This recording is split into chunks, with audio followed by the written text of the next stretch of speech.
Choose life. Choose a sport. Choose a drop zone. Choose a start time. Choose a fucking big jump plane. Choose turbine engines, speed, unlimited altitude, and endless horizons.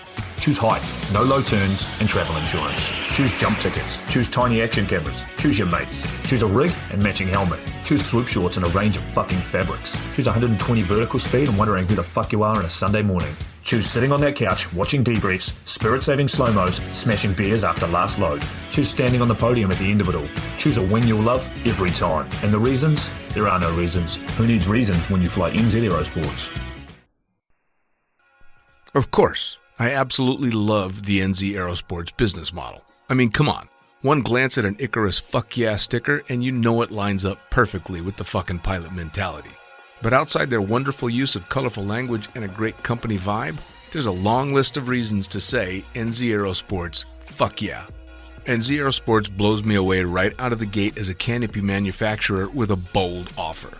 They give you 10 jumps on your brand new nylon to decide if you want to keep it, swap it out, or even return it for a refund. I mean, seriously, how incredible is that? That's like getting halfway through a prom and deciding you prefer the slightly racier date that goes down faster. Seriously, they do that. If you're not madly in love with your new canopy after 10 jumps, they'll let you swap it out for another size or model, or even get your money back. And the range of canopies they've got? Man, they've got a style canopy to fit every jumper and every situation with models you know and trust, like the Sapphire 3, the perfect choice for the beginner or intermediate canopy pilot. The Crossfire 3, when you're ready to kick it up that elliptical notch. The JFX 2, if you're looking to up your new swoop game. The Leia as the workhorse and dirtwater dirt beast, or the Petra. The Petra cranks out crazy power and is nothing short of a record breaker. But hey, it's not always about speed either. Take the Kraken.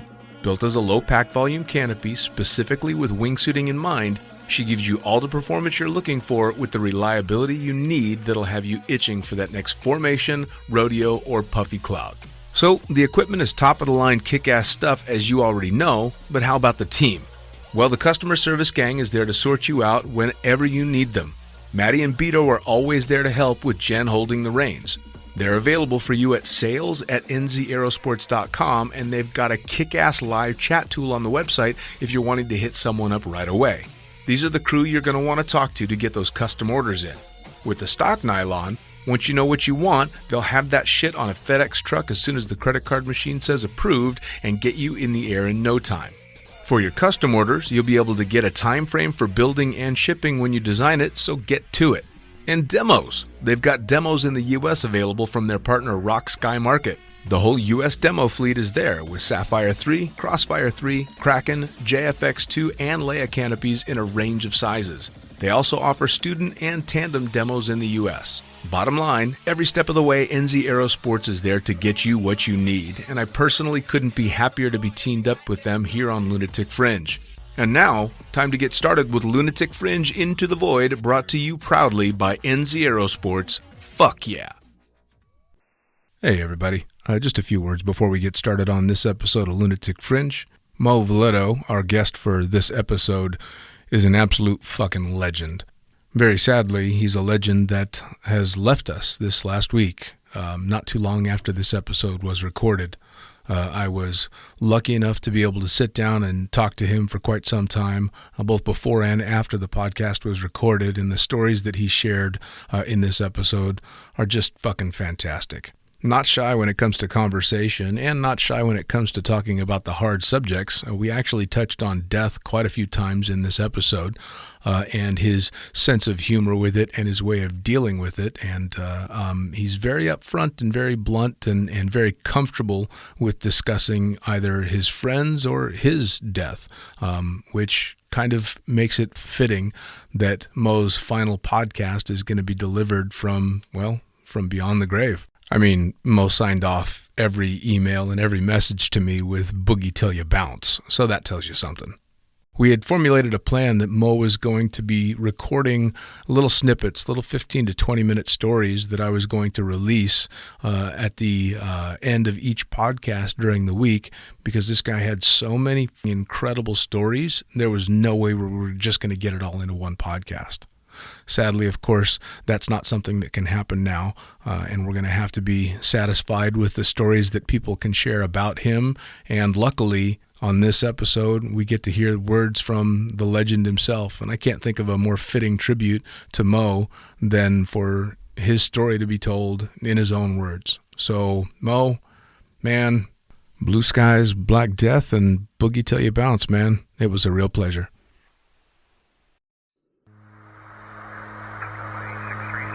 Coming straight from the cockpit, it's another episode of Lunatic Fringe with the fucking pilot.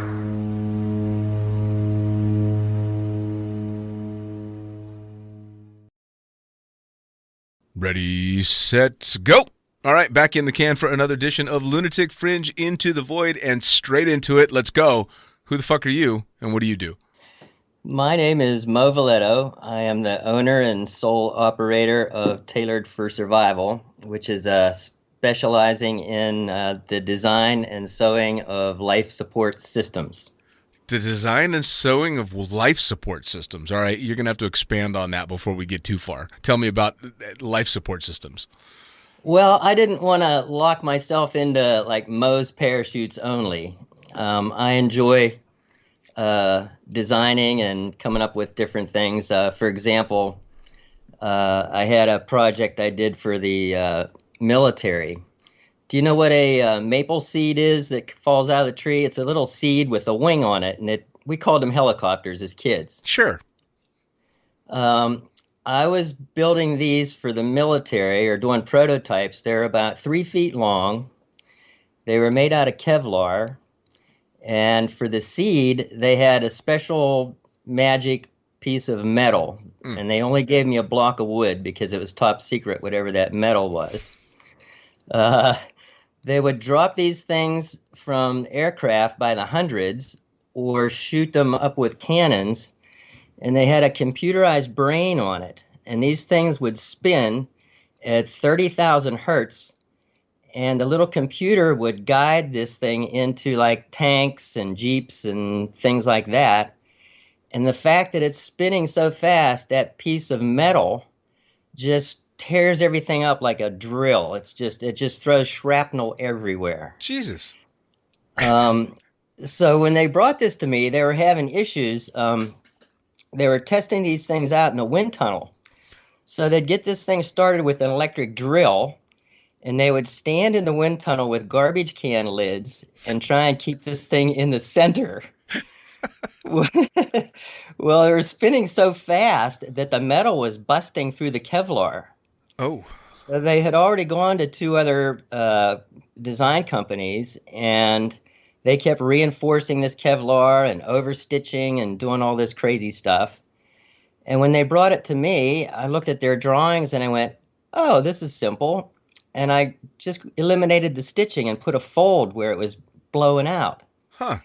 So I built them to their specs, and then I built one to my specs. And when the engineers showed up to pick them up, I showed them my design, and they went, oh, fuck. Why didn't we think of that? It was just so simple. They over-engineered the shit out of everything. Well, that sounds like the military, though, doesn't it? Yes, absolutely. Well, so I want to jump way back, though, because I think we definitely jumped the gun and got way ahead of ourselves. You started out in my favorite sport on the planet a few years back. I did. You've been in skydiving for a little while. When did you find skydiving and doing? I'd call it extreme sports, but back then it wasn't extreme sports. It was just doing stupid shit, right? Yeah. It still might be stupid in some people's eyes, I'm sure. Oh yeah. So how did the journey begin for you? I grew up, it must have been like in the 60s. There was a black and white TV show called Ripcord. And I don't remember like the storyline or any of that, but I remember these guys parachuting basically. And then every summer, there was a demo. Would have skydivers jump into the ball field at our ball games. And this was where in the States? Freeport, Pennsylvania. Okay. Small town, 1,200 people maybe. Everybody knew everybody's business. But the local ball team would have these exhibition jumpers come in, and I'd watch these guys come in downwind under their rounds and just hammer. But it just looked like something I always wanted to do. Mm. I got drafted in 1971. I ended up in Fort Huachuca, Arizona, down by the border of Mexico. And there was a guy that I was stationed with from Texas, Jimmy G. Watson. He was a crop duster pilot. Okay. So he said, let's go into Tucson. I'll rent a plane and take you for a ride. And I'd never been in a small plane before and thought, oh, this is cool. Let's go. So he rented out this little acro plane, took me up. He's flying through the desert, touching the wingtips on mesquite bushes, flying under power lines, like crop duster pilots do. All right. He shut the engine off once and landed dead sticked it in on a dirt road out in the desert. He says, "Hang on, I'll show you what I just learned." He was taking some acro lessons. Oh Lord. So he was doing a hammerhead stall. I think that's when you dive the plane and then you pull up until it stalls and you pitch it over and it spirals down. It's pretty close, yeah. Yeah. Well, when he did that, I was in the back of this plane and I could see the back of his head, the dashboard, and the earth. And I thought, oh, that's just got to be the greatest picture. So I pulled out my camera and I said, do that again, Jimmy. Took off my seatbelt. I knew nothing about planes. And he pulls up and he goes into this hammerhead, and I'm bouncing all over the cockpit. I shut off the engine, cameras flying, everything. He goes, what the hell are you doing? I said, I want to get a picture. He goes, you never take your seatbelt off in a plane. So that was my introduction to negative G's, I guess. That's a hell of an introduction. We saw a couple airplanes or a couple canopies out in the distance. I said, let's go check that out. So we went over and landed, and there was a first jump course. It was $40. Oh. So we signed up right then and there, static line. Mm. Made our first jumps. I landed. I said, I want to do this the rest of my life. I bought a parachute right then and there for $90. Now, this was back when they had the old military surplus, right? Right. Oh, Jesus. And what attracted me was it was real high overcast that day, and relative work was coming of age. People were barely getting 8-ways. It was a big deal to get an 8-way. Mm. And I watched the Twin Beach go across, and I watched 8 people get out of this with this high overcast, so I could see the little dots up there. Sure. And the distance between the first guy and the last guy, it's like, that last guy is flying. He's not falling. He's going horizontal. Yep. I want to fly. Because a lot of us have had those flying dreams. Sure. You know, I'm sure you've had them. Oh, yeah. And I thought, that's what I want to do. So I was into horizontal movement. And with today's wingsuits, my dream has come true. Oh, it's insane. The jump forward, I mean, because you're talking all the way back in like the gypsy moth days, right? Yeah. This is, I mean, everything was experimental back then. I mean, I've heard stories from some of the OGs that talked about what an amazing time it was that someone had passed a baton in free fall. And this was not that long ago, really. It really wasn't. And now we're flying down the sides of fucking mountains on canopies or on wingsuits that glide almost as good as canopies. Right. It's crazy. Yeah, it had me going so much. I built my first wingsuit in 1974. I laid down on a bed sheet, and I spread my arms and my legs kind of like a jumping jack. So my arms are way above my head, right? I had my mother trace me out, and I sewed this thing up, and it was basically a wing from my ankle to my wrist, nothing in between the legs. All right. And 90-some people had already died on those early gypsy moth days. Sure.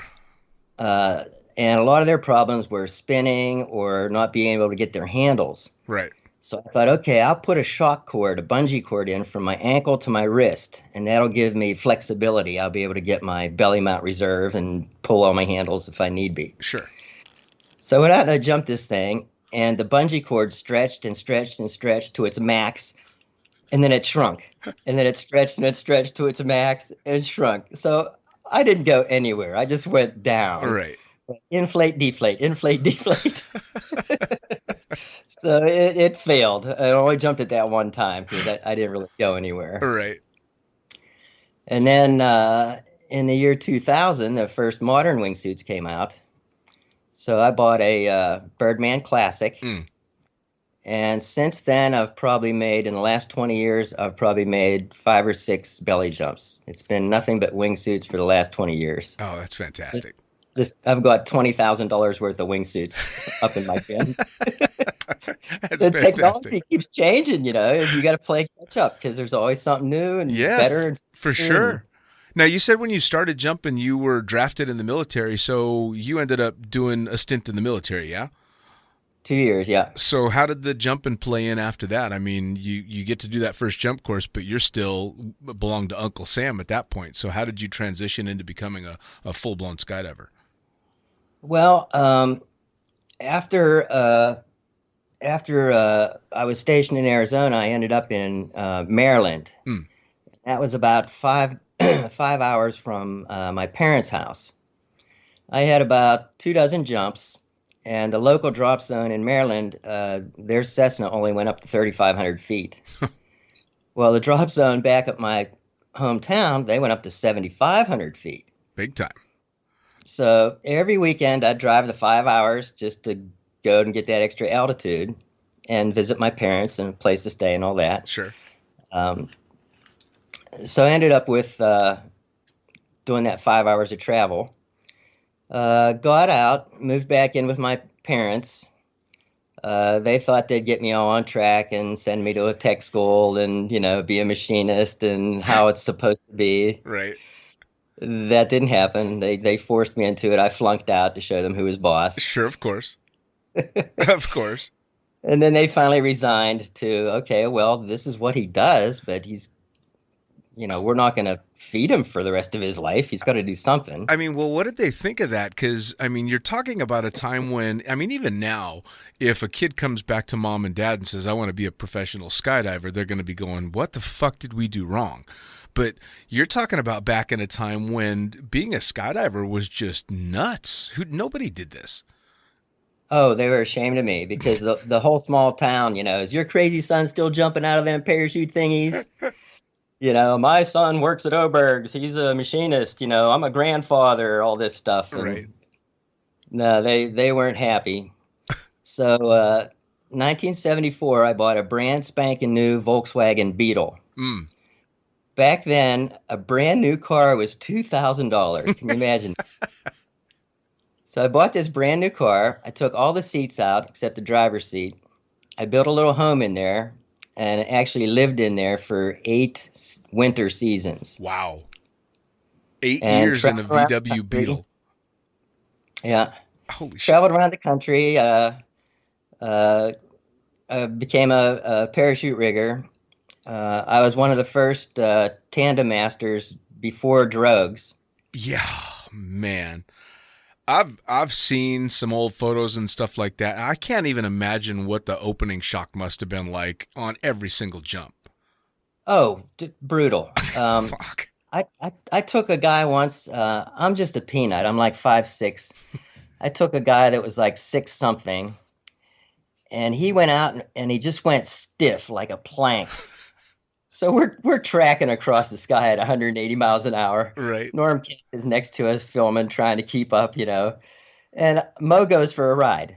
I'm hammering and beating on this guy, trying to get him to, you know, arch. There's only one way to stop this: deploy. Right. Boom! Oh, Jesus.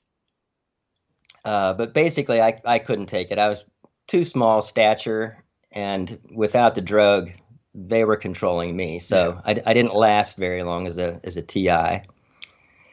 I was one of the first AFF instructors before USPA accepted it. I was part of a trial with New Dimension Flight School in California and Paris. Oh, okay, cool. And these guys, the one guy took his girlfriend and pretty much said, we're going to teach her how to jump by holding on to her and putting a radio on so we can talk her down later on. Sure. So I was a part of that. Wow. Well, and that eventually got pushed into, it was Roger Nelson, wasn't it, that really pushed for AFF, wasn't he? Yeah.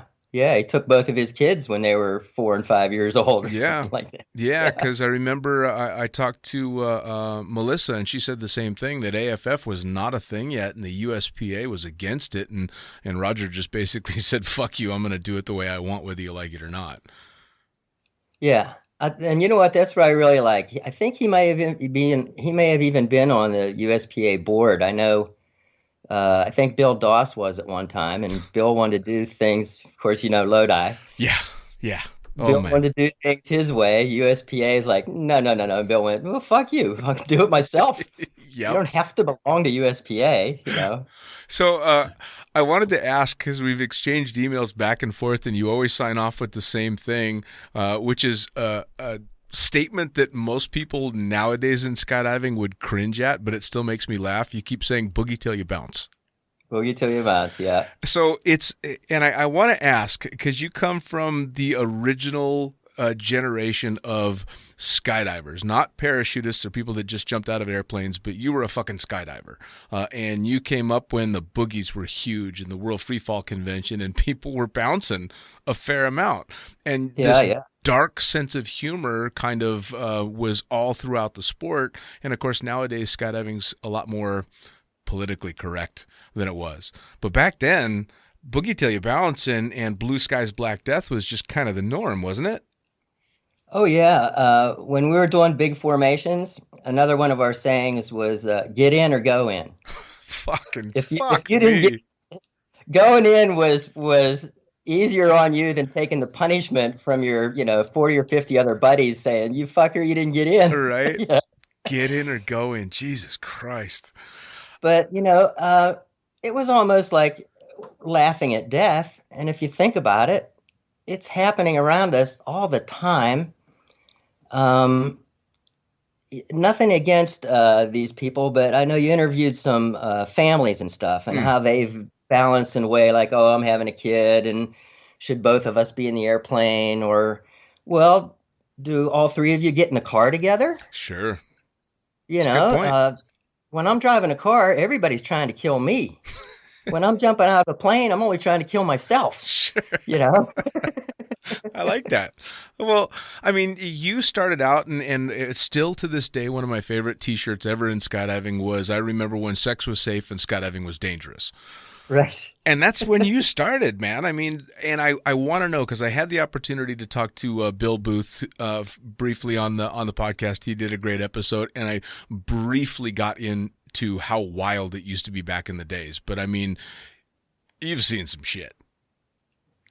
I mean, the boogies and the parties must have been out of control. I believe that I know the guy that coined the term safety meeting. Seriously, come on, tell me. Frank Miller, I guaranteed. My days, these were the hippie days. Right. We all had long hair, bell bottoms, In fact, that's jumpsuits were mainly to protect you from crash landing and whatever, and eventually it became a flying tool. Right. Well, to look cool, people put bell-bottom jumpsuit on. And then they realized that, that extra drag on your legs could give you forward drive. Sure. Let's put them on our arms. So we had these bell-bottom and bell-arm suits that actually had a function to them. Yep. I have no idea where I was going with that. You were about to tell me how the safety meeting got started. Oh, Frank, yeah. And this was a hippie guy of mine, and we were getting ready to go up on a jump, and he said, well, shouldn't we get safe first? And they're like, what do you mean safe? He goes, oh, come on down to the van. And we went down to the van and, fired up.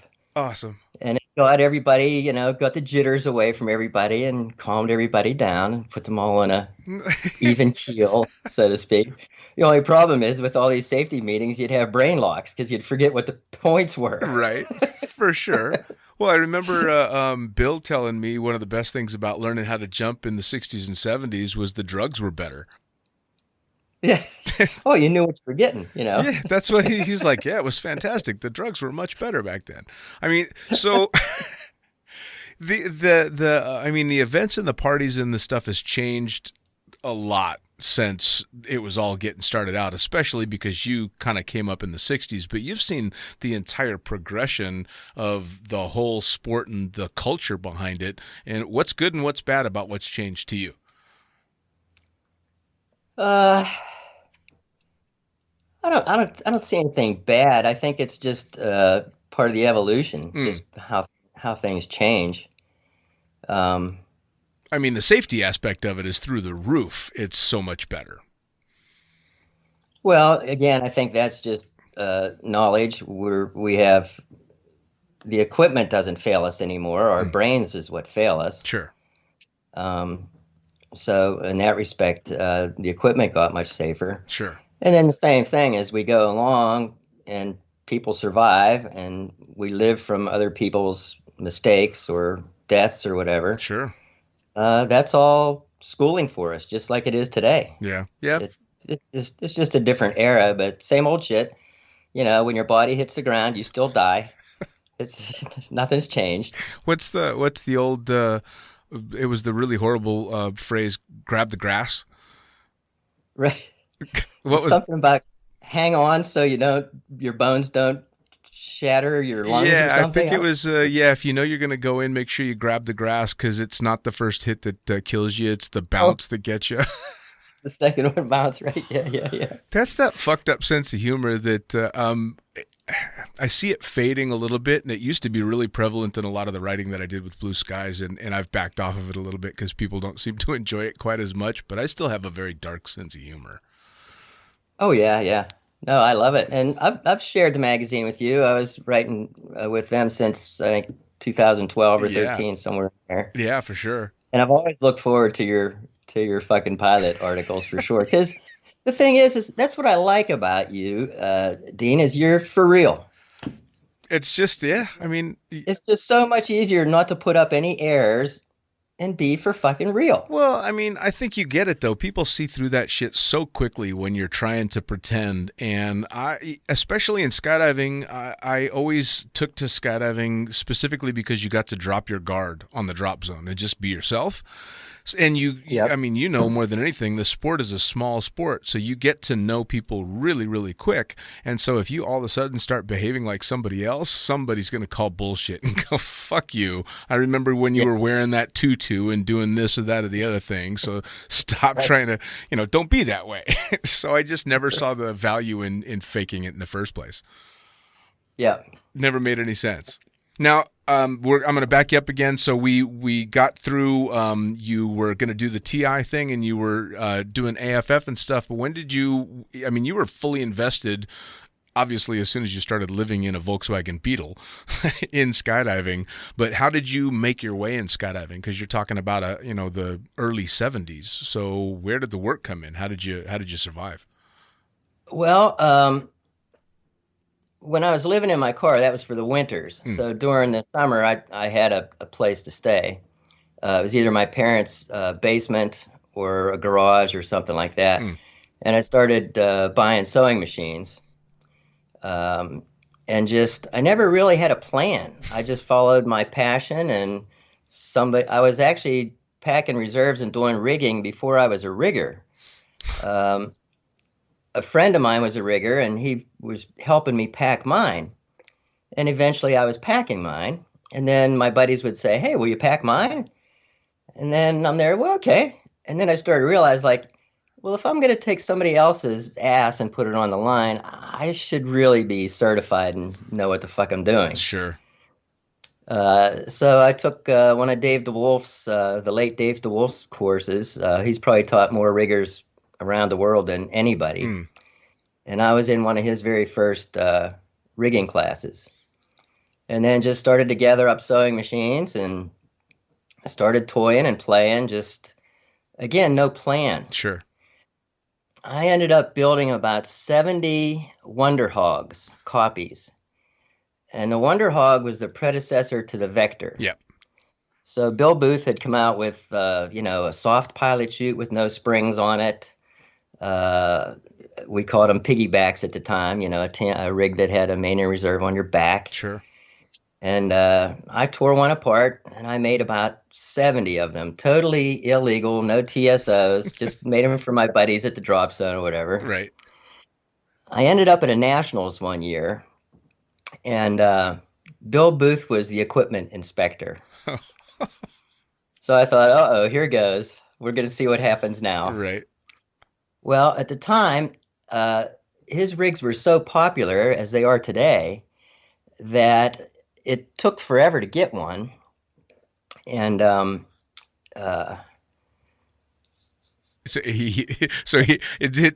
trying to picture this. You're walking up and handing him a copy of his design. Well, I am. Now, the sketchy part is he was so busy at the time. When you ordered one, it had to be a black harness, and it had to have black binding tape. You could get colors everywhere else, but that saved him time in production. So you're not changing out sewing machines, you have same fabric, you can pre-make harnesses, stuff like that. Sure. So I show up with a white harness with white binding tape and these colors, and he looked at it, and he just went, "Those fuckers, they're always doing favors for people. That's why we're behind. I'm never hiring skydivers again." And he never looked at the pack and data card or the TSO. He just threw it back in my face and said, "Get the fuck out of here." So I actually told him that, I think last year at some PIA convention or something, I flattered him and told him that I made 70 copies of his rig and told him about that particular incident there. And I guess, 50 years later, he's not too angered about it. Yeah, it'd be kind of tough to get mad at this point, but I suppose it's, what is the old saying? It's better to ask forgiveness than permission. Yes, yeah. So 70 rigs, man, that's no small chunk of cloth to sew together there. That's a big fucking job. Yeah, and it just snowballed into eventually building base rigs. So I was one of the first manufacturers of base-specific harness container systems. So now when you did that, what were you taking your innovation from? Just because you knew it was going to be a single canopy system, and so you kind of worked around that? Well, I made my first base jump at a bridge day, and I think it was 82. Okay. And it was pretty much people were skydiving off the bridge with a few modifications. Big Sure. pilot chute, long bridle, mesh slider, something like that. Sure. And I was watching horrible body positions, crappy pack jobs, fuck up after fuck up, and the shit was still working. Right. And I thought, wow, if we had like specially designed gear and if we took a little more attention to detail, this could be at least safer than it is. Sure. Not safe. It's safer than what we're doing. We're Right. skydiving off a bridge. No. Well, at the time, Carl Banish was alive, and as was Jim Handberry, and they came up with a Velcro closed rig. Yep. So it was a container, and they would either zip tie it on to an existing harness or hand tack it on or something like that. So there wasn't really a rig that was a harness container from scratch. Sure. They were just taking these containers, and there wasn't that many. It was only Carl and his buddies, so there might have been, if a dozen of those containers out. Wow. And at the same time, they were pretty prehistoric. They were like 1.5 feet thick. They were big, bulky, not very aerodynamic containers. So I came out with a rig that I called the Edge. And you could get it in black, black, or black with your choice of black. Small, medium, or large. Nice. So I could really shit these things out. Sure. And just word spread. I had no website or no technology like that. And just word of mouth. I was selling them all over the world. Wow.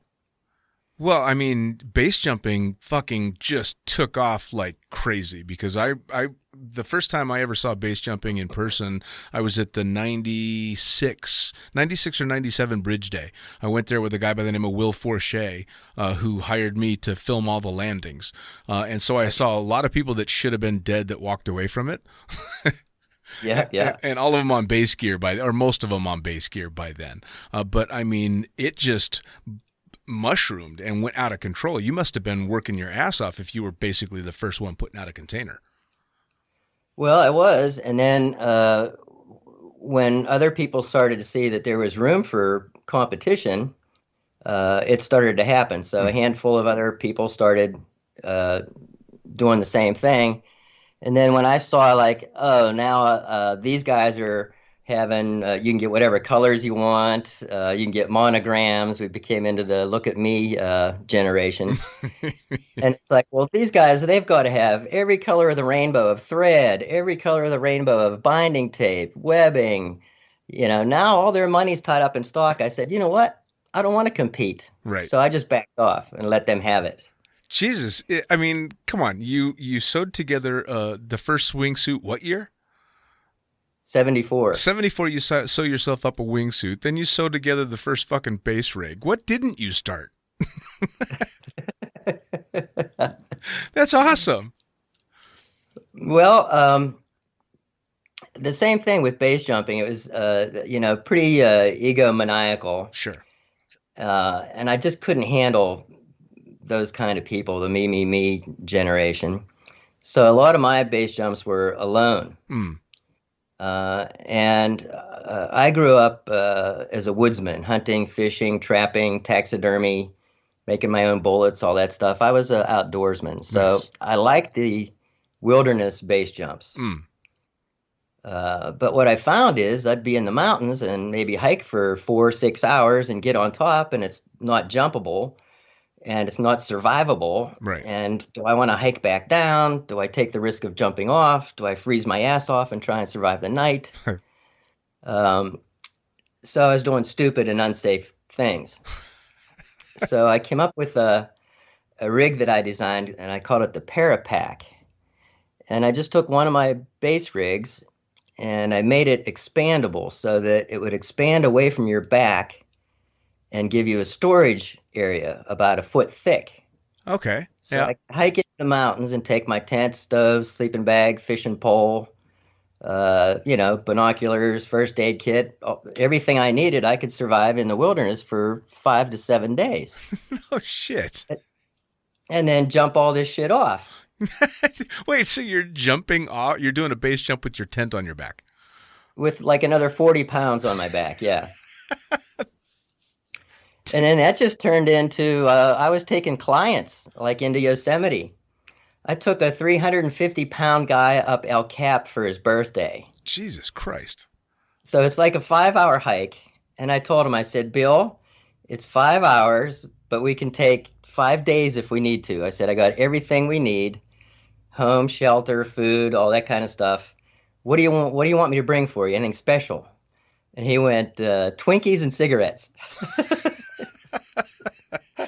So as a joke, I brought Twinkies and cigarettes. I have a picture of him laying in the trail with his shirt up and this big old pot gut belly pulled out of him eating Twinkies and smoking cigarettes.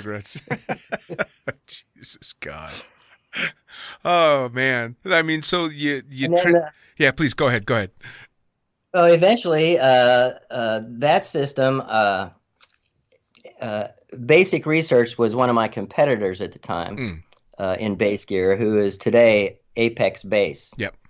I got together with them. We designed the first actual base-specific canopy, and then we co-redesigned my Parapack because it was a Velcro-closed rig back then. It could kill you at terminal if you didn't know what you were doing.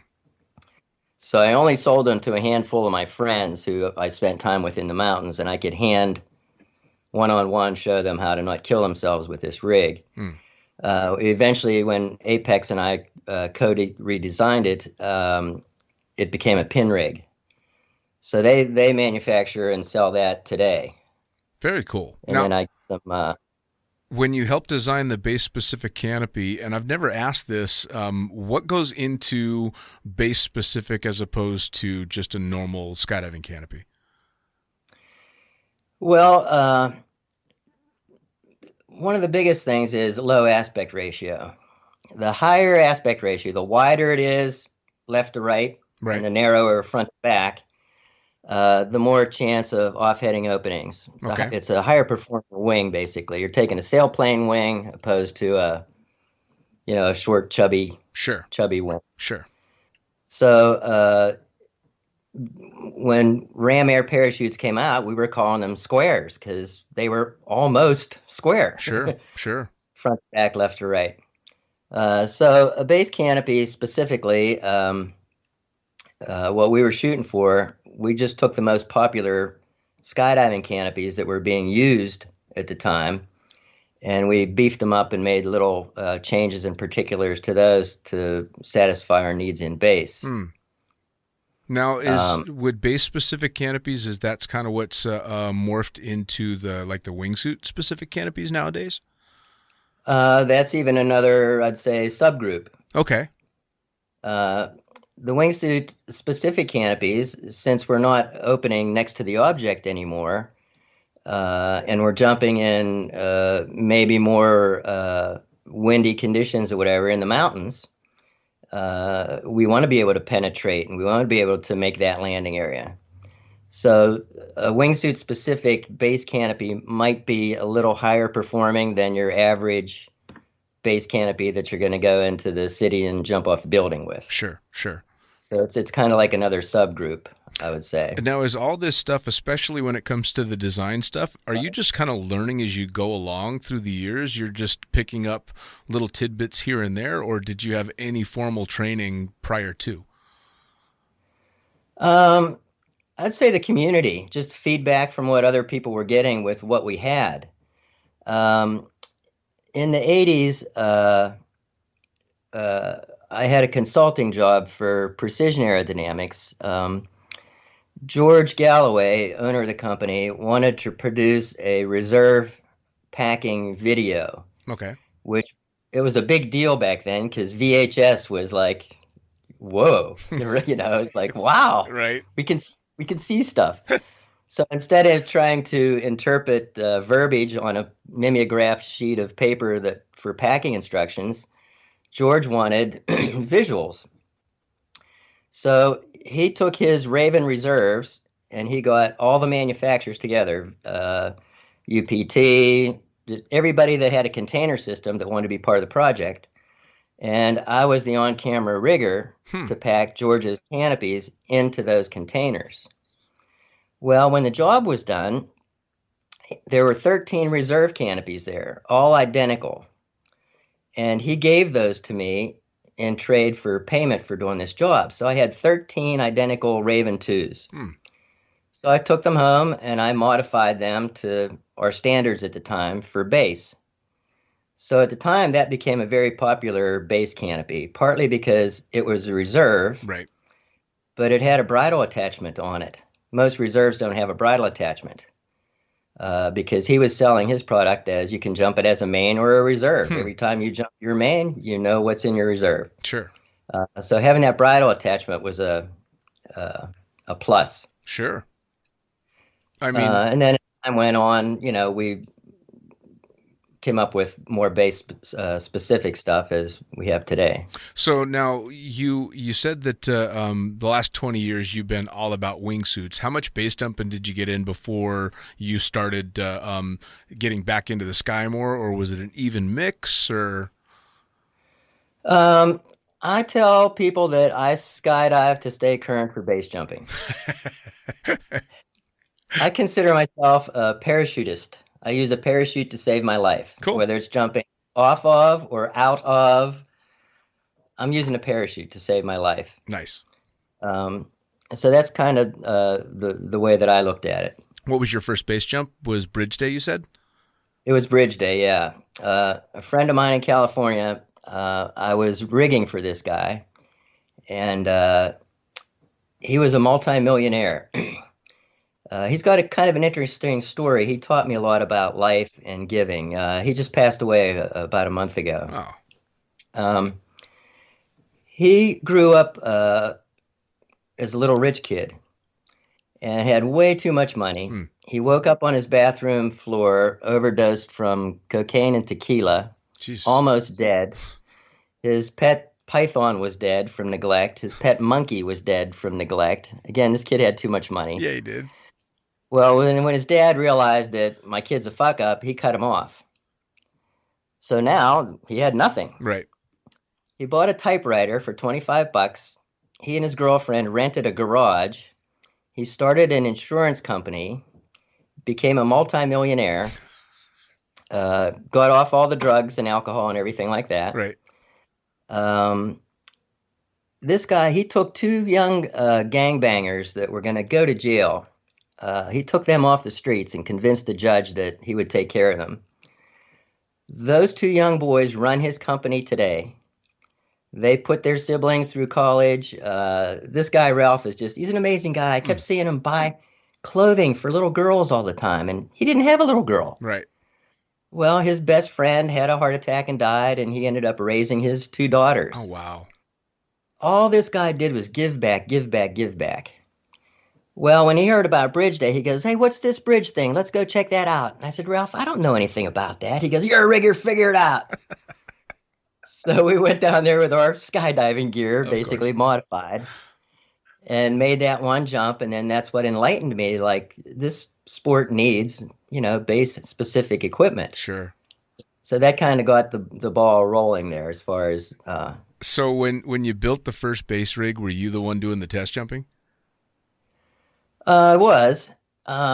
It wasn't that big of a deal, though, because the shrivel flap, which is Velcro that holds everything shut, the technology behind that, Jim Hanberry had already figured out. So mine was just a more sleek design that was a harness container complete system. Sure. Now, this is back in the beginning of base jumping as well.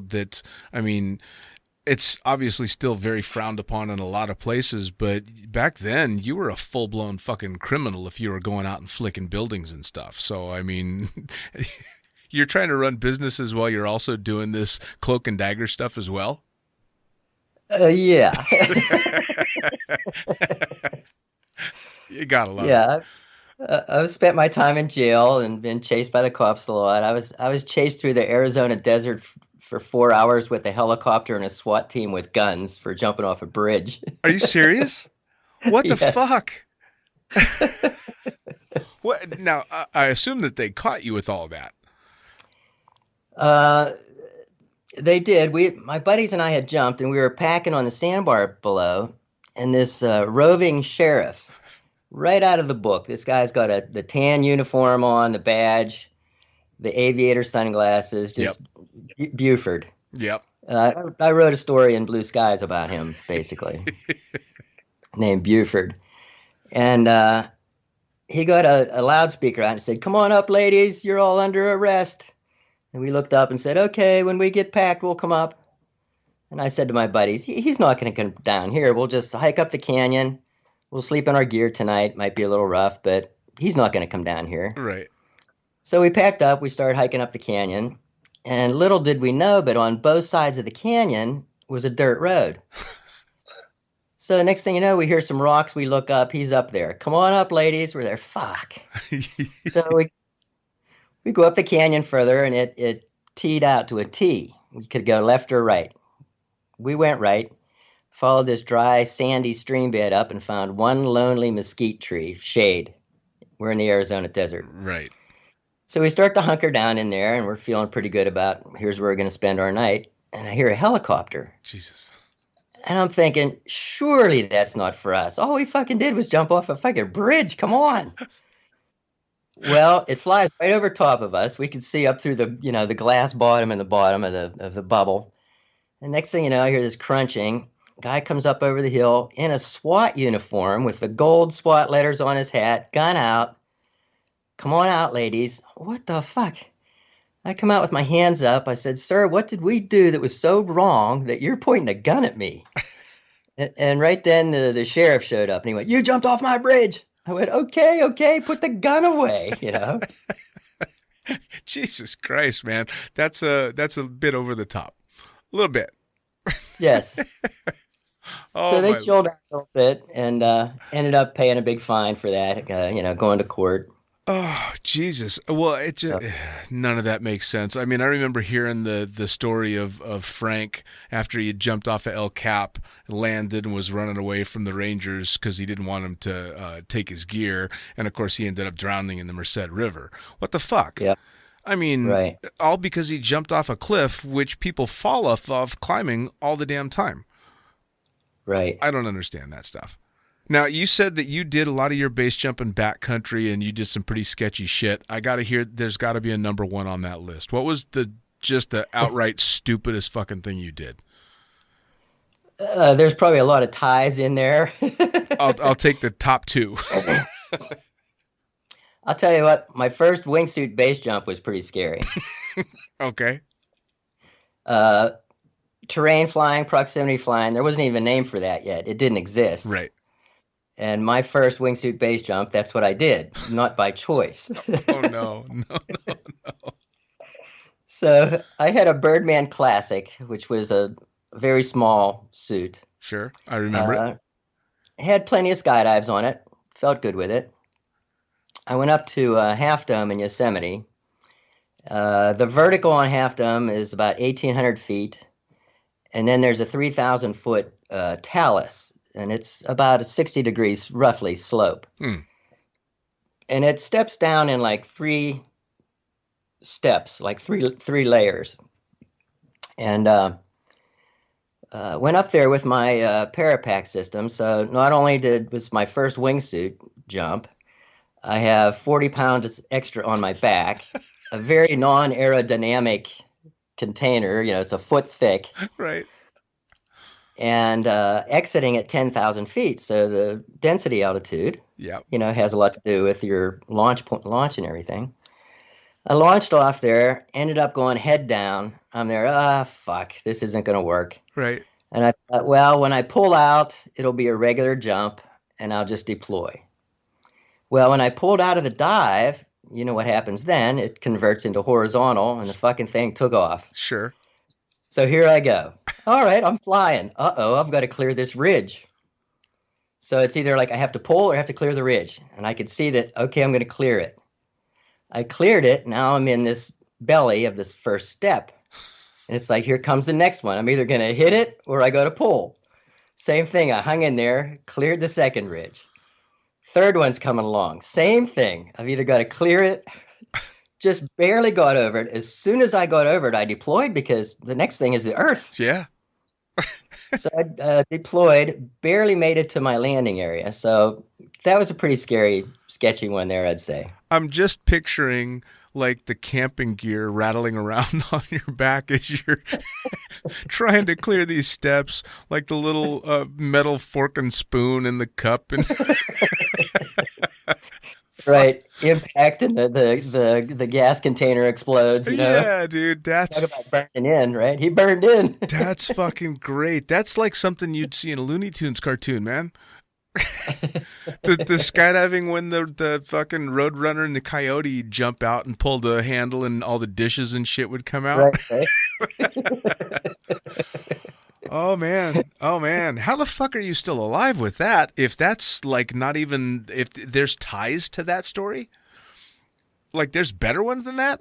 Oh, I just off the top of my head, I'd have to like really dig through my logbook or something. I don't know. I mean, all right, so I get that that you had this rig designed to be able to do this outback stuff, but did you not think that perhaps that might negate the whole wingsuit part of it? Well, I did. I mean, I was a hang glider pilot in 1974 as well, so I knew about aerodynamics and flight and all that. So you knew this was fucking crazy. Well, I knew that it wasn't going to be efficient. It just wasn't a good idea to jump my first wingsuit with, 40 pounds on my back Right. and a brick. Oh, wow. That's fucking So awesome. that was just a bad choice. And, of course, luck. Sure. Well, now has all your jumping, or primarily most of your jumping, been in the States, or have you been abroad doing base jumping around the world as well? Yeah, my main focus is wingsuiting now. So the last few years I've gone abroad. Didn't get to last year because COVID. They wouldn't, let us out of the country. Of course. And I'm jonesing like a big dog. Sure, sure. But that's pretty much my true love is wingsuiting and in the mountains. So now tell me, you've picked a sport that is primarily a younger man's sport, although a lot of the OG guys that got it all going are still going strong in their 40s and stuff. But you're a little bit older than that, and you're still going hardcore. What do all these young bucks think of this? I don't think they think, because I think they were just doing what I was doing. When I was younger, age wasn't, it didn't have anything to do with what we were doing. Sure. A lot of the people that I looked up to that were 10 years, 15 years older than me and still doing it, I think part of doing it is what keeps you young. Sure. Oh, no, I completely agree. I absolutely agree. I mean, that's probably my favorite thing about the sport is age seems to be completely irrelevant to most people. But I gotta wonder, when you're standing up on top of the cliff with, a bunch of 21-year-olds or 18-year-olds anymore that are getting ready to do all this stuff, they must be going, shit, he's been around a little while. I don't know for sure, but I'm guessing that I'm probably the oldest wingsuit base jumper, oldest active, let's say, wingsuit base jumper out there. I don't know too many people that are 69 years old that are still hucking themselves off mountains. Exactly, but that's fucking epic. I mean, that's the thing, right? Is you really, I think it's that kind of thing that keeps you young. It's certainly that type of thing that keeps you mentally young, because you're still doing the same shit that you were doing when your parents were trying to disown you. Yeah, and I think hanging out with the young kids keeps you young too. For sure. It's I tend to funny enough, I've slowed down a lot more than you have. I tend to live a little bit more vicariously through other people, especially when it comes to the base jumping stuff. I never got bit by that particular bug. About the time I was thinking that might be cool, I became a dad and kind of shut that one off. And now, honestly, it doesn't really grab me too much except to watch all my friends do it. So I'm happy to watch guys like you do it and go out and go balls out, because I just sit there shaking my head going, oh, fuck. I'm still doing that because I'm pretty conservative. I'm still, these guys flying through the caves and doing all this insane stuff. It just totally blows me away. So, flying blackjack into airplanes. Right. Now, let me ask you, because you've kind of seen both sides of it. You started skydiving back when, fatalities used to be part of a low pull contest, for fuck's sake. And now you move into this hardcore terrain flying and wingsuiting, and there's a huge rash of fatalities a few years back. I mean, really, really bad numbers in base jumping, specifically with the wingsuits. Is it a mentality thing? Is it because you've seen so much of it? Is it the same kind of mentality, just different gear that it was back in the day?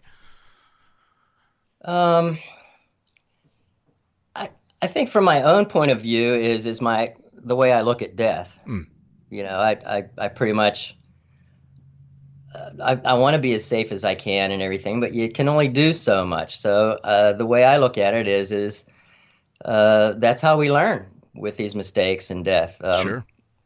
When I started skydiving, before that I was a woodsman, and my telephone book was all my hunting buddies and fishing buddies. Well, they all went to the wayside, and I got a new phone book, and it turned into skydiving. Sure. Well, I have that today. This will be my 50th year, if I live till November, of skydiving. Fucking congratulations, man. This is my 25th year, so I'm exactly half of what you've got going. I'm halfway there. Fucking hell. So my outlook, was with the whole death and all that kind of stuff, that's just part of progression. Sure. Um, It's so tough to. I I mean, you've had to have seen a whole lot of loss in your time, though. I mean, well how'd you get? that telephone book that I have and I have today. There's probably very close to a dead person on every page, every letter of the alphabet. Wow. Mostly in those early days of base jumping. Sure. Sure. There's the typical car wrecks and heart attacks and stuff like that, but it's a jump telephone book, and just about everybody in there for the last, decades are dead. Yeah. I mean, that's.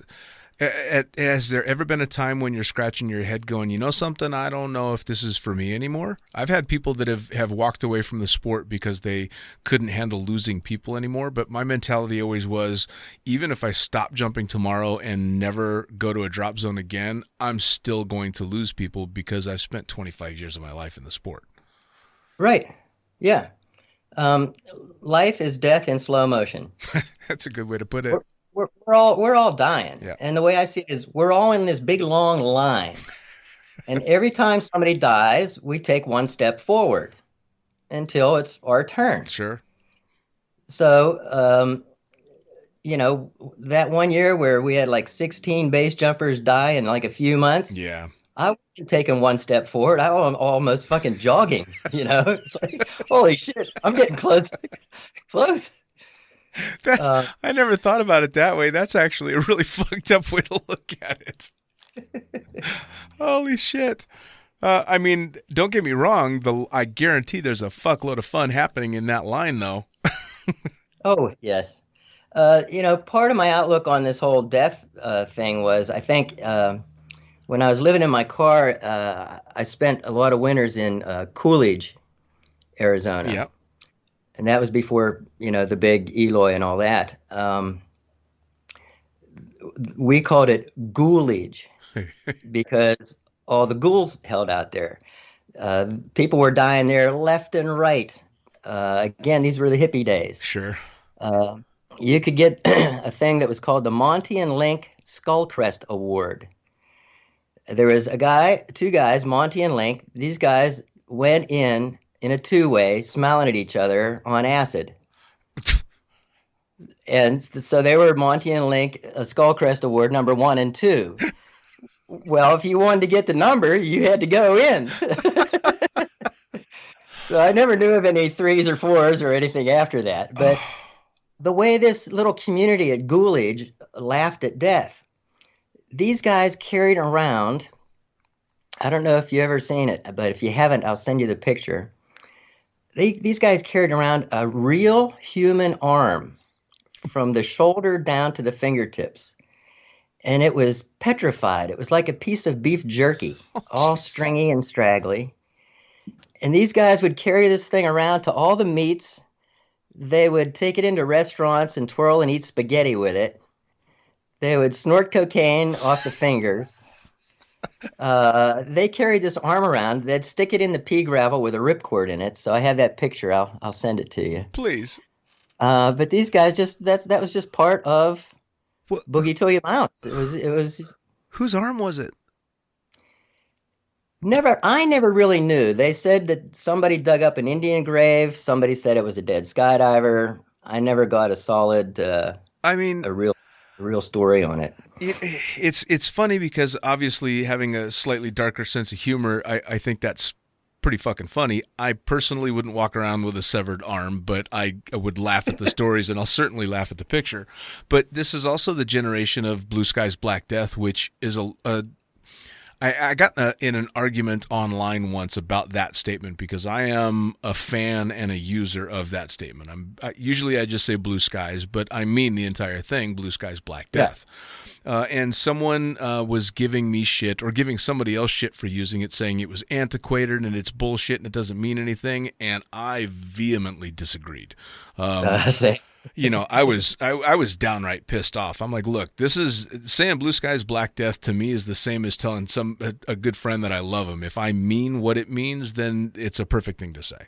And it just kind of encapsulated the earlier skydiving mentality that I don't think it's lost. I think it just is not quite as in your face as it used to be. For me. Yeah. No, I agree. I think, again, it's like, how do you look at life? Mm. What is life? How do you value it? How do you define it? Mm. And that's my definition. Life is death in slow motion. As soon as you're scored out, you're dying already. It's just, is it going to be a long, are you going to die at birth or are you going to die at 90? Right. Right. Oh man. I mean, we're all going. I think Yep. we're just, especially as skydivers or as people that do things that the normal people, so to speak, consider more extreme. We're just kind of sucking the most out of life while we can. Yeah. At least I think so anyway. So now you sent me the coolest fucking jerseys. You sent me a couple of cool t-shirts and a bunch of awesome stickers that say tailored for survival. Where did this come from? Well, again, 2 of those years I was living in my car with my girlfriend. Wait, hang on, stop. You got a girlfriend to live in a VW Beetle, not a bus, Yes. Beetle with you Yes. for 2 years. I took this girl away from $100,000 a year job and moved her into a VW Bug. And her dad said, "Have fun, honey," because his wife died at a young age. And he said, "Hey, if you want to live and go out and live and enjoy it, do it." Jesus. Dude. He said, "When you get to Arizona," he said, "call me up. I'll fly out. Put me up a tent." I have a picture of 3 of us in this Volkswagen Beetle. He's stretched out on the bed. She's all curled up in the back. Would put him up a tent, and he just loved it because he knew his daughter was truly living and alive, not just existing and rotting away, waiting to die or collect, that big bank account. Yep. Shit, man, if I had a hat on, I would take it off to you. That's fantastic. Anyway, I stopped your story. So you're living in a VW Beetle with a girl for 2 years, and we were talking about the tailored for survival. Yeah, I wanted to come up with a good name for my business, basically, if you want to even call it that. And again, not wanting to be Moe's Parachutes, because I was working on hot air balloon repairs. I was sewing up just about anything. My mom's broken bras, whatever needed fixed, I was sewing. Right. So I didn't want to be limited to the parachute industry. But I wanted it to relate to custom, and that's how we came up with tailored, and then something that had to do with life support, survival. So I pretty much credit her to that. That's fucking such a great story for a name. It really is. And it transitions back to how in the hell did you get with Tailored for Survival a gig designing something that's shredding vehicles and stuff for the military? How did that happen? How did they know to come to you to do this? Again, it was just a lot of word of mouth. I don't know how that one exactly happened. They may have gotten the info through the wind tunnel that they were at. That's just, it's fantastic. And I'll tell you what, it's one of the coolest things that I get talking to all the different people is getting such a bizarre kaleidoscope of different backgrounds and different shit that skydiving has taken people to that you would never expect.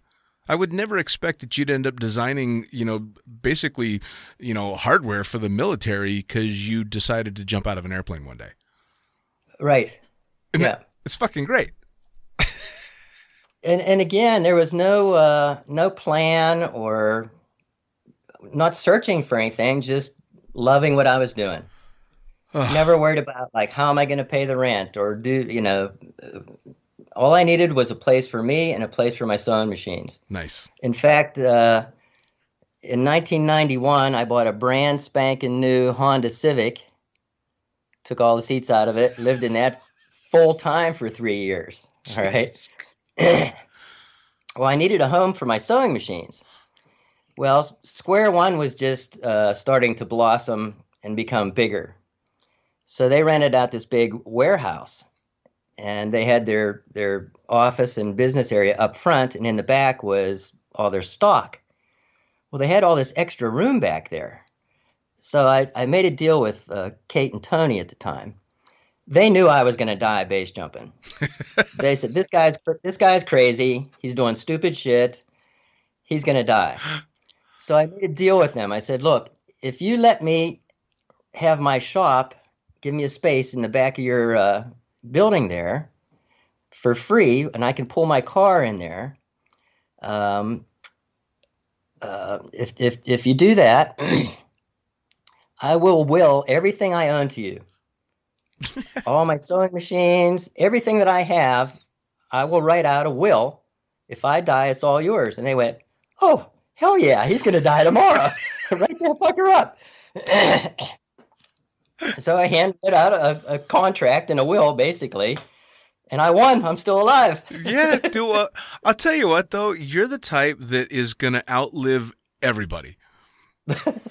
It's not going to be because you tried. It's going to be because you tried really hard not to outlive everybody and just kind of accidentally did. That's what's going to happen. You're probably right. Yeah. I no plan. I don't know what's happening tomorrow. I just want to get in the plane or get back on the rock. That's awesome. Now, when throughout this entire career and life did mom and dad accept or embrace what you did, or did they ever?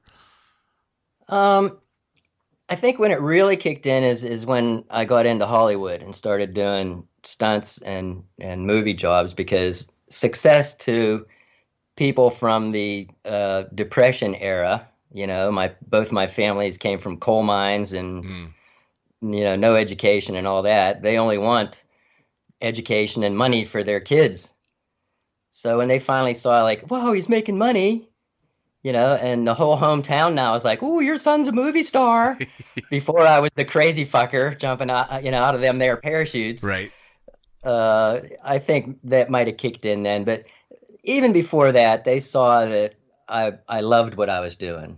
Fair enough. And I think they kind of got it, but they were always concerned about, he doesn't have insurance, what happens and the money, and of course. Understandable. Oh, yeah, absolutely. Now, how did the Hollywood stuff start? Tom Sanders, world famous aerial cinematographer. I ended up doing a couple of jobs for him. My first one was actually how I got my Screen Actors Guild, my SAG card. Again, base jumping was just coming of age. He got a contract for Mountain Dew, and it was a base jump into the Little Colorado, a tributary of the Grand Canyon.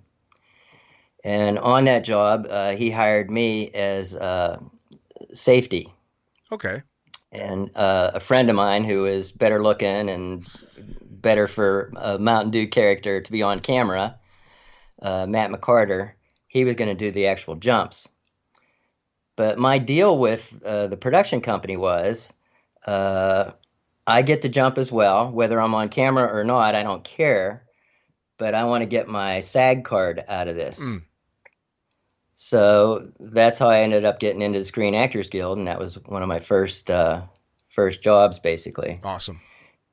And then Tom was getting a lot of stuff at the time, skydiving and base jumping. So I did a lot of ground crew safety or any specialty rigging for a lot of his jobs. Ended up doing about a dozen feature films, about 24 TV commercials, and television shows, specials. Well, you did a couple of big films, didn't you? Drop Zone was the big one. And that was, if I'm not mistaken, was this not the base jump through the glass window? It was. Please tell the story. That was 1994. Please.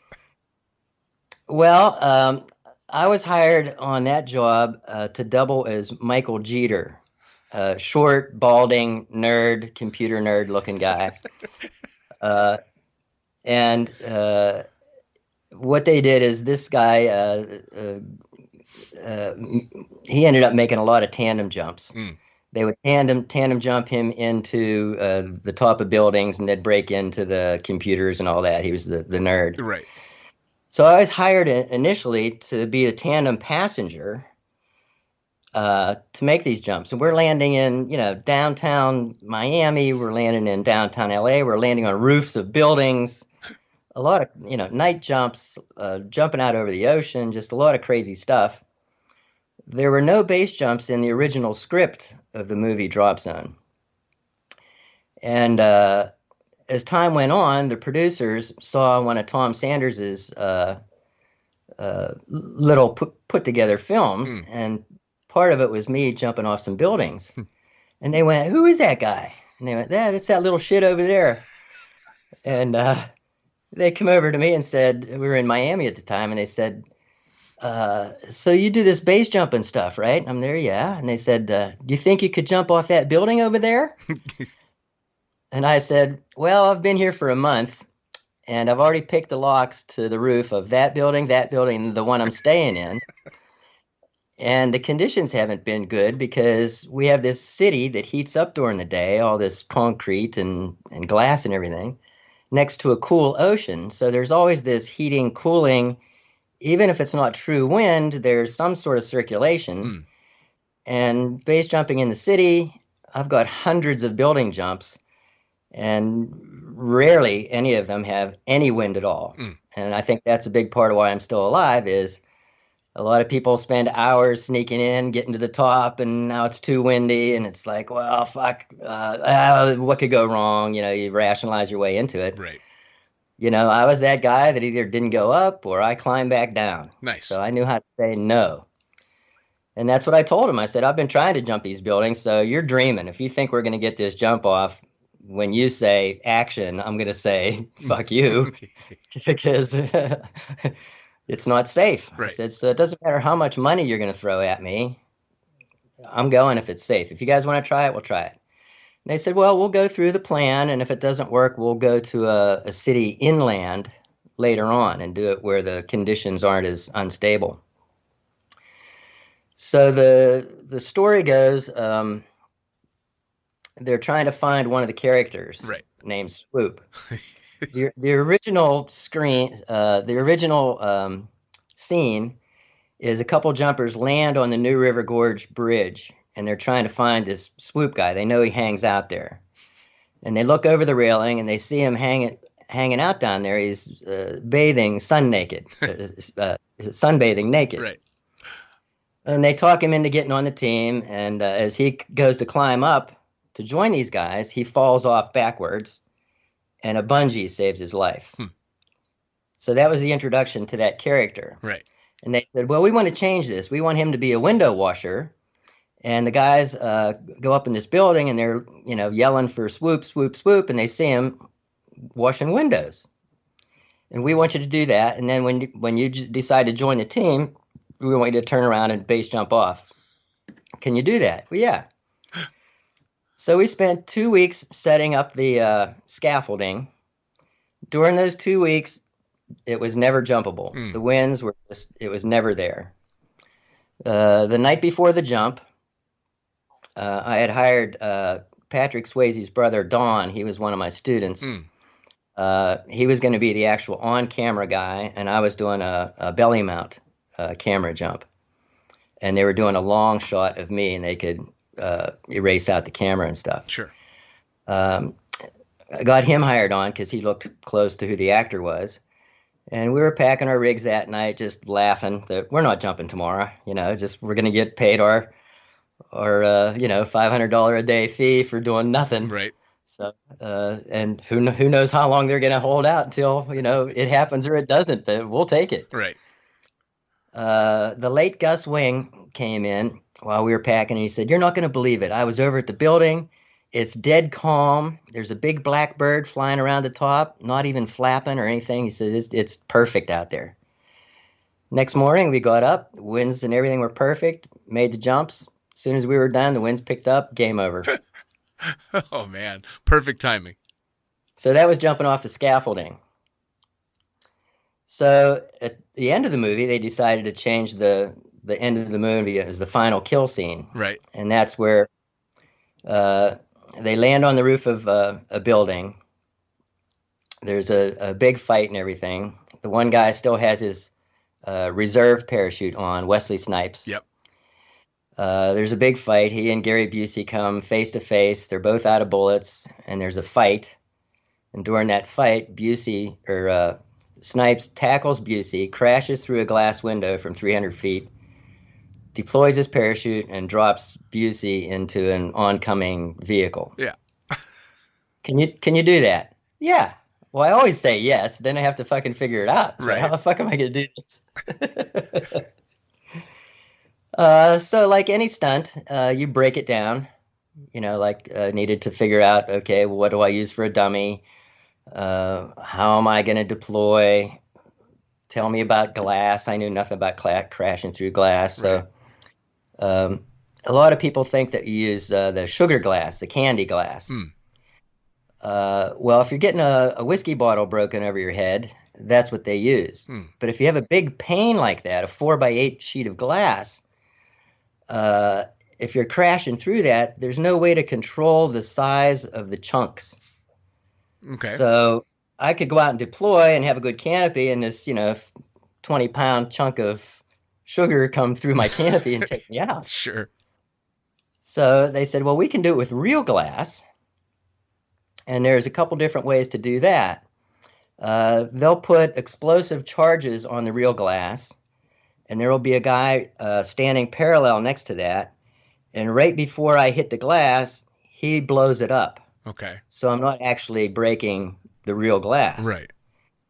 The glass is also tempered to a point where the pieces, when it shatters, are dime to quarter size. So it's consistent. Sure.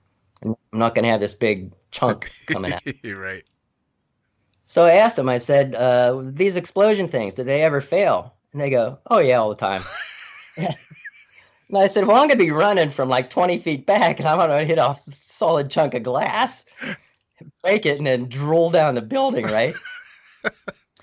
And then Swayze chimed in, and it happened to him once. He was supposed to get shot with a gun and back into the glass and go through the window, and it didn't break, and he fucked up his shoulder.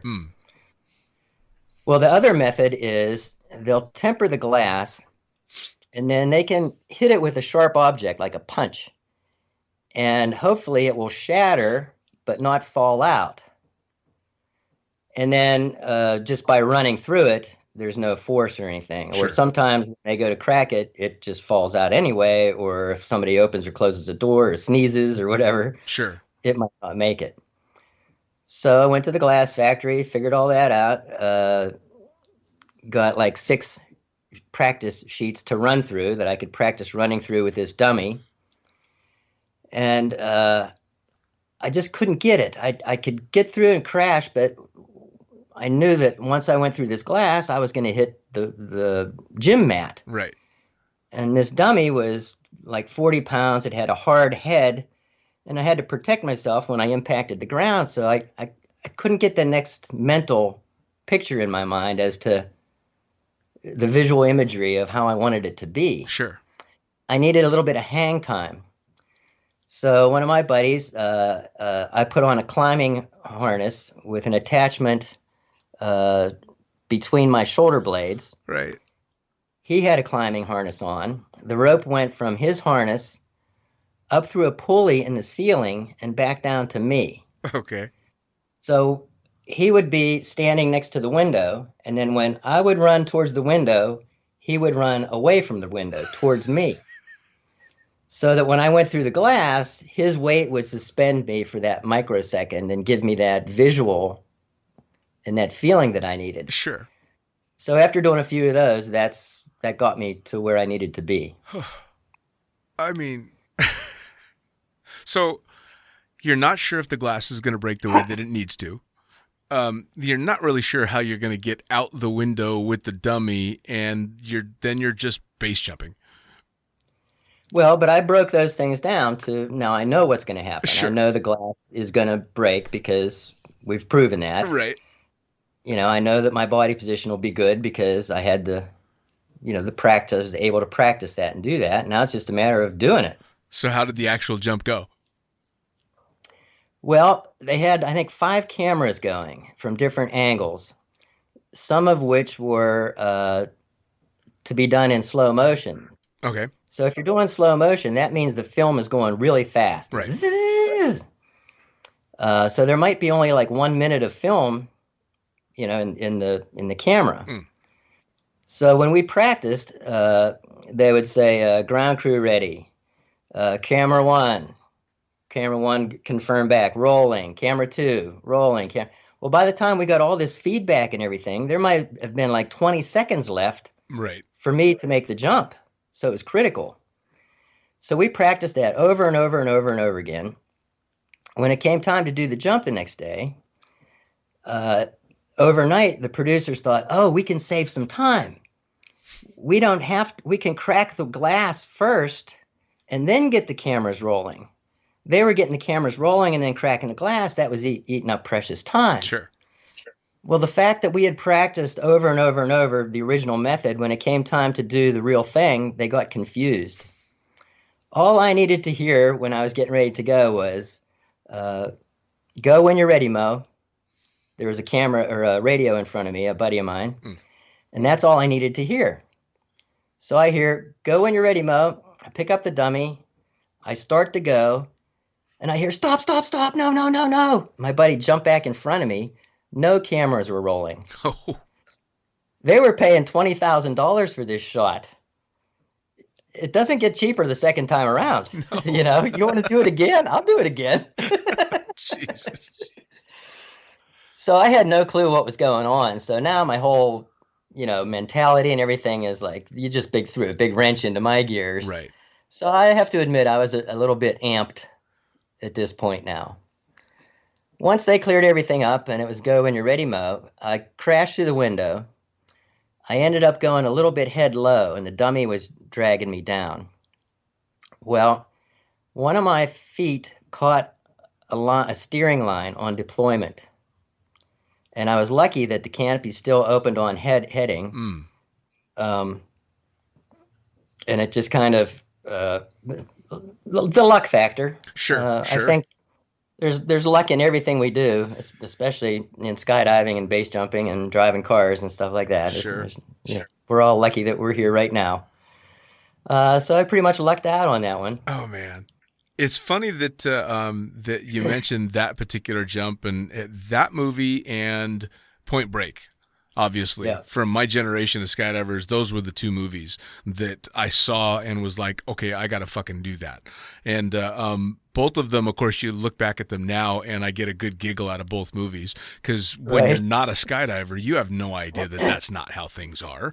Use your arms, Johnny, fly like an eagle. They're talking back and forth in that movie and everything that happened in Drop Zone, but you don't know. And then you get into skydiving and eventually look back at those movies and go, oh, Jesus Christ. Right. But then you hear about the stories of what went into making those movies are so much more intense than the movies themselves. Well, at least on Drop Zone, John Badham, the producer of that, he's known for high adventure movies, and he's known for doing stunts as close as possible without cheating it with camera, with digital and stuff like that. Right. So that was the interesting thing about the movie Drop Zone. Most of the crazy shit that you see on there was actually done. It wasn't faked. Which is like the raps. Are you kidding? I watched. Oh yeah. I watched that movie a couple of years back, and I'm like, Jesus Christ! They're intentionally wrapping somebody up in their. I mean, my God. Yes. Mental. Yeah. And again, the breakdown for that, Guy Manos was intentionally wrapping Utah Steve. He'd go up and wrap him and back off, and then re-wrap him and back off and re-wrap him. The producers wanted him to get wrapped and then cut away, and then he's supposed to have this crash landing. Right. Well, it's like, okay, we took an old canopy. I sewed a pair of goggles into these canopies. And then after Steve opened, he could dress himself in this canopy and put the goggles on. That way he could see with having this canopy all over his head and face and everything, and still perform his crash landing. Sure. So there's a lot of little hidden things in behind there that little rigging tricks and things that we did along the way. I'm going to have to watch that movie and pay really close attention this time. Like really close attention. Because it's those little stories that are fucking fantastic. You sewed goggles into the canopy. Still, though, he's flying a parachute with another parachute wrapped around him. Yeah. I mean, yeah, a little bit of luck goes into that kind of stuff.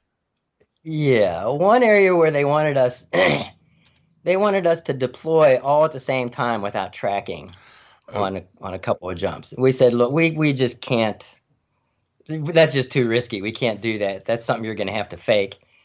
The best we can do is when I see a deployment bag leave a container, I'll throw my pilot chute. And that's still sketchy. Sure. Because he might have a snivel, I might have a hard opening. Now we're on the same level and cabango, Yep. you know.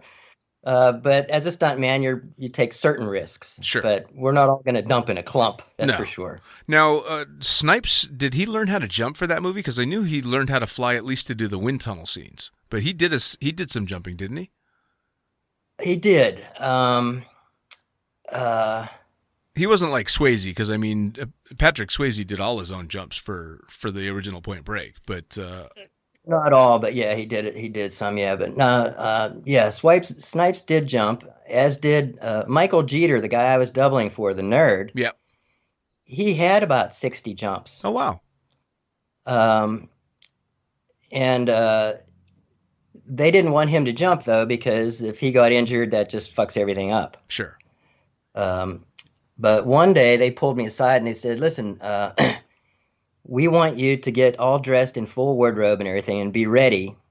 Michael Jeter is actually going to make a tandem, which wasn't a big deal with him, but still the producers didn't want that happen. Right. But the guys in between were going, if the producers show up, we want them to think that it was you.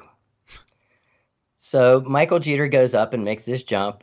Well, every day at the end of the day, they send the film to New York. It's called dailies. Right. They send them out to make sure they got the shot. If they didn't get the shot, they shoot it again.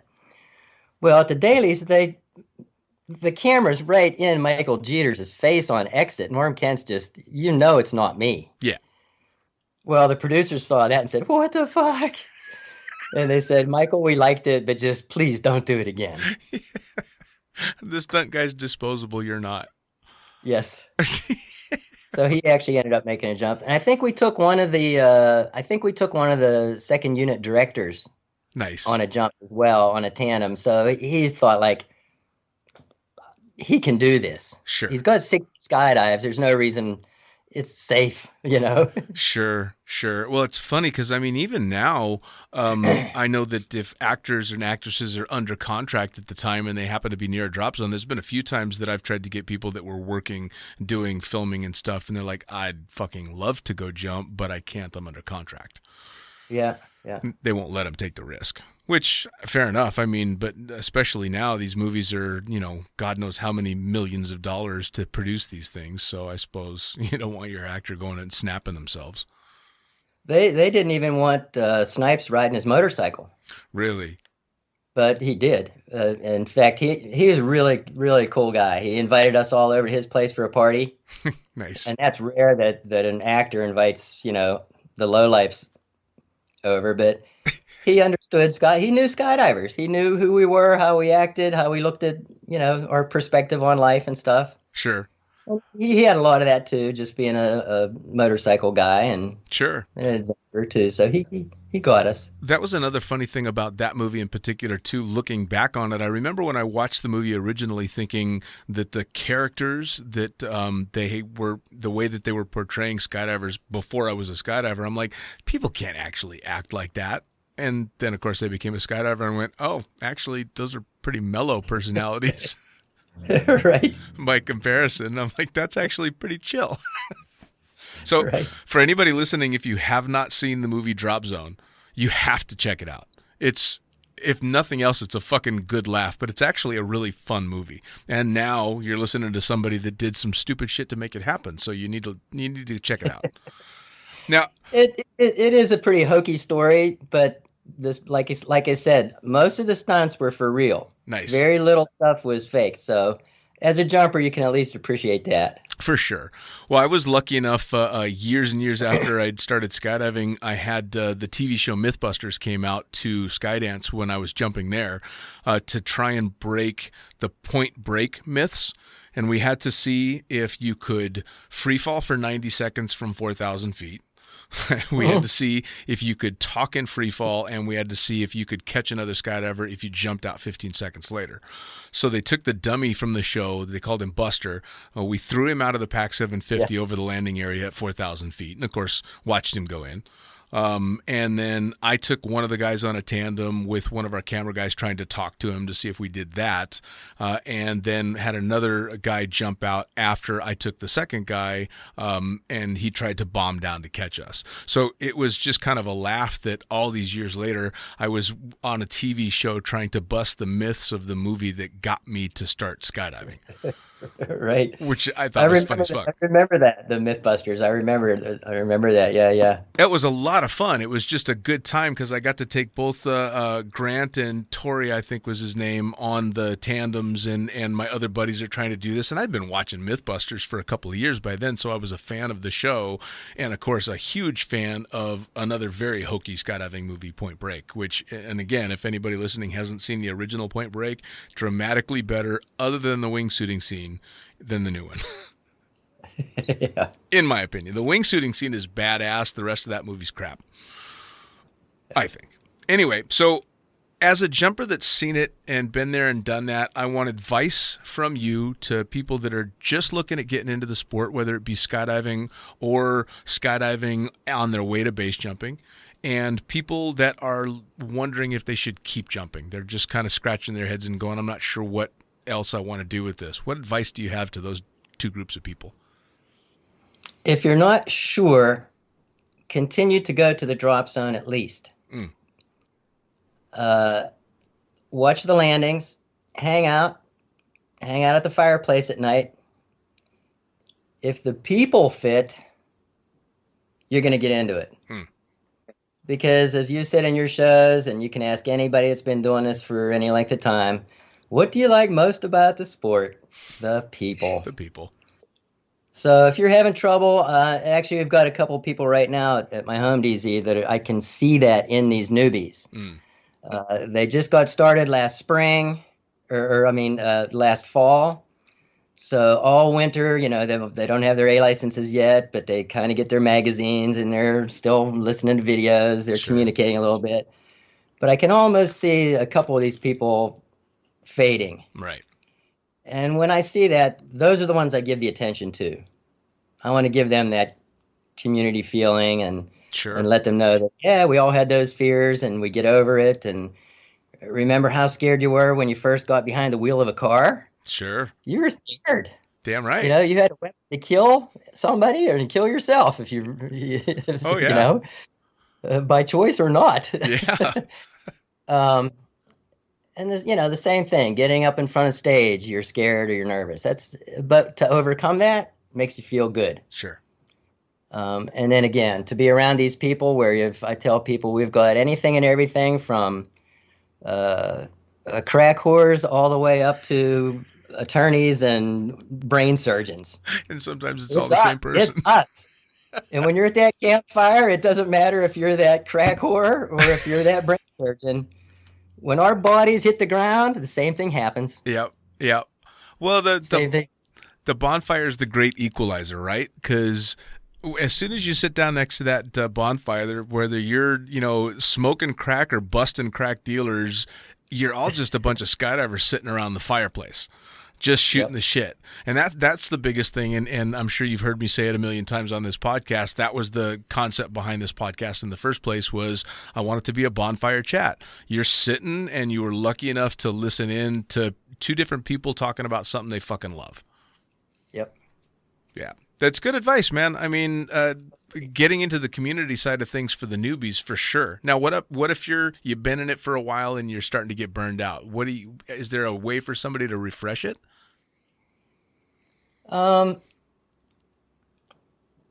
If there's a burnout, it's like, what's causing that? Do you need something new?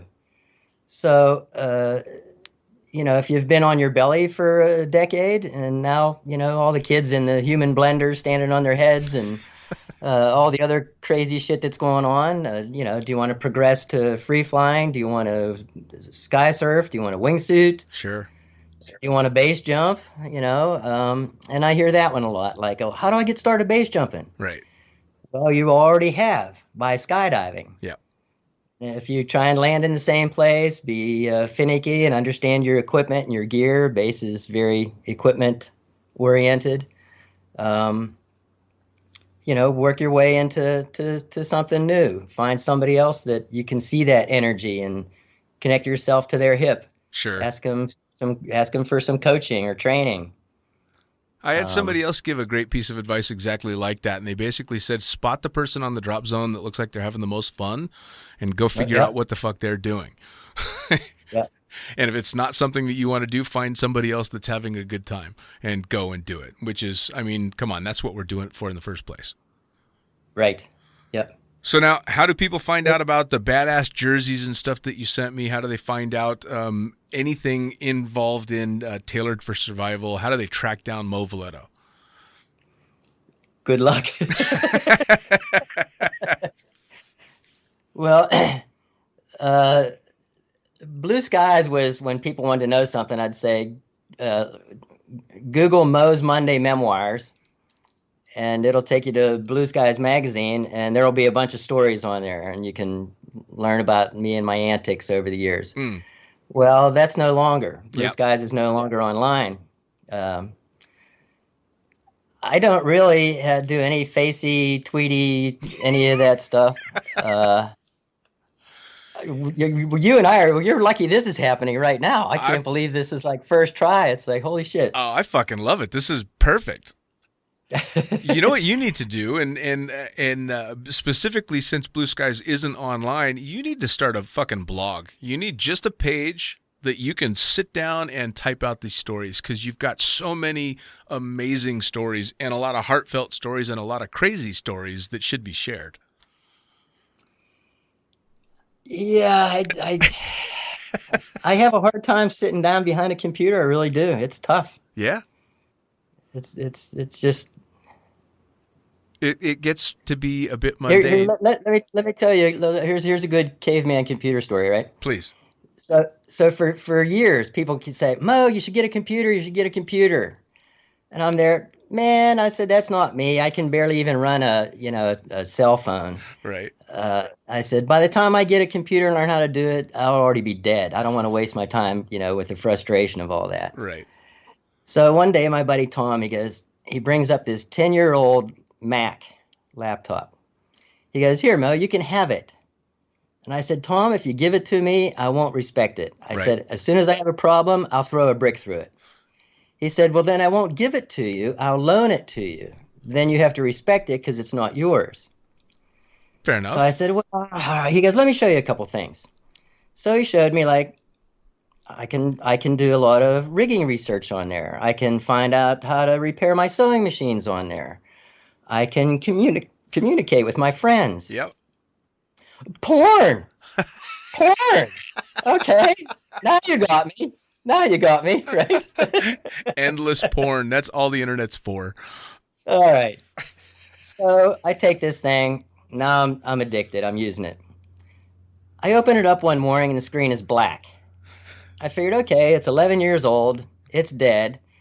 But now I need one. Right. I have to have a computer because that's how I communicate. That's how I masturbate. That's how I do everything. I need a computer. So I call up my gay girlfriend, Cindy. I said, Cindy, I need a computer. Take me out shopping.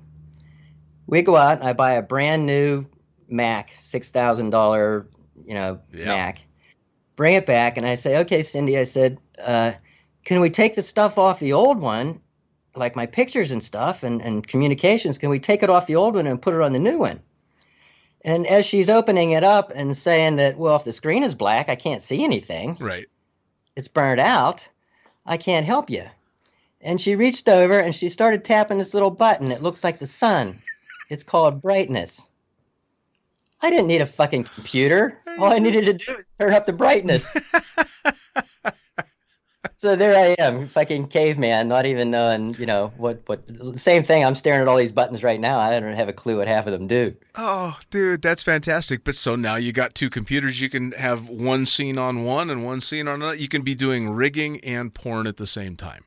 Well, that brand new one that I had, I took to Italy so I could put all my hot base jumping videos on there and everything. See, there you Lost go. it. Lost it? Lost it. Yep, brand spanking fucking new. Lost it. Came home, bought another brand new one. Oh, Jesus. Well, hey, live and learn, right? Yes. Moe, I tell you what, I cannot thank you enough for taking the time. There's going to need to be a round 2 with you, though, because I know you've got so many fucking stories that I did not get out of you. We're going to have to do this again. You know that, right? I'd love it. Awesome. I'd love awesome. Moe, really, thank you so much for waking up at the crack of noon and shooting the shit with me. I really appreciate it. Hopefully you're back to getting to jump off some rocks really damn soon. Thanks, buddy. I appreciate that. And good meeting and hanging out with you. And absolutely. Again, I like your style. I like how you look at life. And you, Moe. Believe me, boogie till you bounce, right? You got it. Take care. Adios. There you go. Another episode of Lunatic Fringe Into the Void in the Can, brought to you by pussfoot.com, the Extreme Sports Collective. Head over to pussfoot.com and check it out. Brought to you by Jarrett Martin and Summit Parachutes. Summit Parachute Systems is where you're going to go to get a badass pilot rig. That's also where you're going to go to get incredible rigging courses from the one and only Mr. Jarrett Martin. Brought to you as well by NZ Aerosports. Fuck yeah. And by me, The Fucking Pilot. You can head to theprincesspilot.com or thefuckingpilot.net to get both the books, all the links to the podcasts. You know the spiel. We'll see you next time.